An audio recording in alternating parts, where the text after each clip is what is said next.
Back to Cooking with G. Today I'll be teaching you how to cook a rather well marshmallow.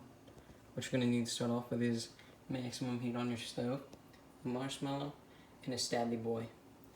Now what you're going to want to do with the stabby boy and the marshmallow is impale the marshmallow. Make sure it knows what it did wrong. Now you're going to want to hold it over the heat and let it cook all well and nicely. Now the thing about cooking marshmallows is that you gotta know when it's done. This one clearly isn't done, as it's only just now getting to the black stage. I suppose it's gone out. You want to cook it for just a bit longer, really get it close to that heat. Yeah, you really don't want to be afraid of that marshmallow whatsoever. Just keep cooking it. The trick is to get it nice and steamy.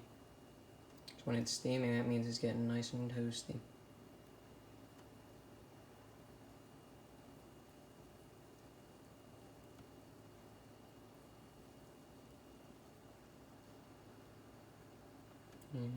Now the optimal marshmallow, as shown here, it's quite hard to replicate. I tried doing it and well, I came out with this evil monstrosity of a marshmallow.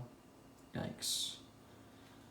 So what you want to do is just let it sit over the heat for a couple of hours, and soon you'll get a perfect looking marshmallow like this. Yeah. Here is a perfectly accomplished marshmallow, and I hope you know how to recreate this beauty. See you next video.